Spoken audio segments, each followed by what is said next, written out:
We're going to take you live to City Hall now where some councillors are speaking. Let's listen in.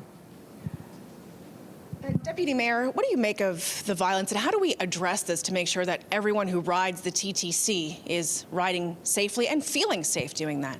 Well, firstly, I just want to say that my heart really goes out to the family of the young victim this weekend. It is always hard to lose somebody in the City of Toronto, especially hard when it's a young person. But what I'm really committed to is supporting the work of the TTC, the Toronto Police Service, and the City of Toronto to make improvements in safety that we funded through the 2023 budget. And I'm hopeful we'll see many of those come online soon and start to see some great changes in the system. How do we do that now? How do we do that today? Well, we already have rolled out additional streets to homes workers, additional mental health supports, and we have 50 new special constables that are coming online. So these measures are in place, they're being rolled out, and they have my full support in pursuing that. Deputy Mayor and Councillor Burnside both, I think maybe what is most alarming to people right now is that in some of the attacks that we've seen, like the one on the weekend and ones before that on the TTC, the victim is not known to the attacker. It seems to be random. It seems to be they don't know each other. There was nothing that provoked it, especially the one on the weekend. So how do you convince the people of the city that transit is safe to ride when things are happening at a random event? Well, I mean, absolutely. The randomness is really what scares people. It scares me. I mean, let's be honest about that. But it is doing the things that we have been doing, which do take time, unfortunately, and getting those numbers down. The number of random incidents have to come down. That's the proof will be in the pudding. And you know, we had the police on there for 6 weeks, and they did a lot of work. They had over 300 arrests. They referred 220 people to homeless people to indoor shelters. They've been out of the system for the last 2 weeks. I'd like to see what those numbers are. Have they proportionately being still arresting people, still referring people, because that's the name of the game, especially with people with mental health issues that are homeless, is to getting them inside and getting them health. So I want to see that those numbers have been consistent, and if they haven't, then we have to go back to the police and hopefully address that. Councillor, this isn't just a policing problem. This requires support from mental health, social services workers, councillors. It's a multi-pronged approach that really needs to happen to deal with this. How confident are you, as someone who sits at the table on the TTC board, that the TTC is taking this seriously? And what exactly are they doing to make you feel that way? Well, so exactly. And I mean, the police are the first to tell you that, and that's why I led with the fact that 220 referrals were made by the police. This is a team effort. You're bang on. It is a team effort. And the TTC, we take it very seriously. But let's keep in mind, we're a transit agency. We need social service agencies to step up and really take the lead on this. And we've called MDOT in. We have a pilot project, $500,000 going towards that for the year. We have Loft, another agency, and we have Streets to Homes workers. But I've also been talking to Mr. Leary, TTC, engaging more of shelter support people, because really we know that this is a city problem that has migrated on the TTC. This is not a unique TTC problem. So we need a citywide approach, and quite frankly, we need other levels of government. The province has been great in terms of the money that they've put towards mental health in the last budget.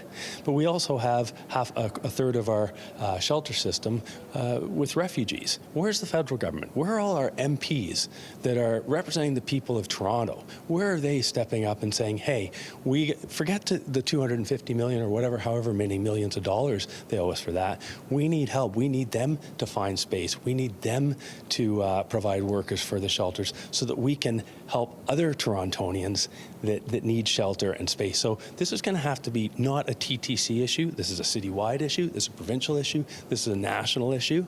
And everyone's looking at the TTC, and we're ready, but we need partners. And I'm looking at the federal government to do a lot more.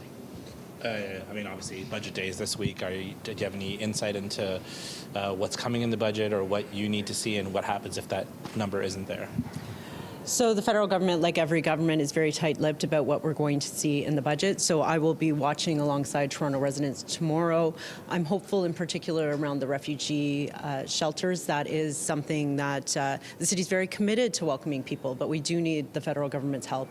I'm hopeful in many respects that they're going to be helping us with some of the financial challenges that the city is also facing. In particular, we do have decreased ridership on the TTC, and that means that in a city that's so highly dependent on the fare box, we're having financial challenges. So I'm hopeful, but I've had no indication that they'll be coming through for us tomorrow. It's pretty clear that this TTC fare issue, funding issue, and safety issue is going to become a very hot election issue. Do you look at that as a good thing because it'll be kind of top of mind and pushed into the forefront, and we'll see what the candidates will do? But do you also kind of concurrently worry that it's going to get politicized too much and the actual issues will kind of get lost in the stream there? Well, I always worry about things becoming political as opposed to problem solving or based in solutions. But I do think one thing that we could benefit from is shedding more light on this issue and the role that the provincial and the federal government play in that. And I'm hopeful that the mayoral candidates will be saying how they're going to make those partnerships with the province, how they're going to make the partnerships with the federal government, so we can all work together towards this very important issue of community safety. Deputy Mayor, some of the councillors I've been talking to, Fletcher, Moyes, they're suggesting they want an emergency meeting. They want the TTC board to get together, the commission to get together, mental health support systems to get together. I know there's a couple of council meetings happening this week. Is there anything that you're going to be calling for to deal with this issue now? We do meet regularly. So the TTC, city staff, and Toronto Police meet regularly to discuss issues. This will be an ongoing discussion through that. We have identified some of the paths forward. That includes investing in the special constables, investing in streets to homes, investing in mental health workers. It is an ongoing conversation that is about solutions, and I'm sure that these conversations will continue through those meetings. I know having officers at stations costs money. These officers, as Councillor Burnside suggested, were removed some 2 weeks ago. Do you want to see them back? Do you want more of a police presence on the TTC? So that's a decision for the Toronto Police. We don't get to direct services. They had made the decision to proactively bring in off-duty officers into the TTC to augment the numbers. They have still committed to having ongoing presence, but it's through the officers that are on duty. We'll be watching to their advice, and certainly I'm supportive of whatever recommendation they make. And Councillor Burnside, you view this kind of from a unique lens, not only as a councillor, a board member of the TTC, but also a former officer. So what do you think is an immediate solution that could be put in place today so that no mother, father, grandparent has to worry that their 16-year-old is going to go out with their friends and not come home that night?